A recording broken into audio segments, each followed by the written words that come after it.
আজ রবিবার ৪ আগস্ট চুয়াডাঙ্গা জেলার জীবননগর থানায় বৈষম্য বিরোধী ছাত্র আন্দোলনের গণজোয়ার লাগে। সকাল ১০টায় উপজেলা স্বাস্থ্য কমপ্লেক্স গেট থেকে শুরু হয় মিছিল। এরপর সেই মিছিল জীবননগর গোল চত্বরে এসে থামে। সেখান থেকে প্রথমে কালীগঞ্জ রোড, এরপর চ্যাংখালী রোড হয়ে মিছিল করে আবার জীবননগর গোল চত্বরে এসে থামে। সে সময় সেখানে শিক্ষার্থীদের গোল চত্বর অবরোধ করে বসে থাকতে দেখা যায় এবং দফা ১ দাবি ১ শেখ হাসিনার পদত্যাগ, লেগেছে রে লেগেছে রক্তে আগুন লেগেছে, ছি ছি হাসিনা লজ্জায় বাঁচি না, এ সমস্ত বিভিন্ন স্লোগান দিতে শোনা যায়।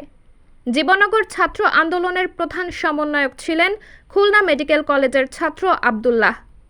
এরপর উপজেলা স্বাস্থ্য কমপ্লেক্স গেট থেকেই শান্তিপূর্ণভাবে কর্মসূচি শেষ করে সাধারণ শিক্ষার্থীরা।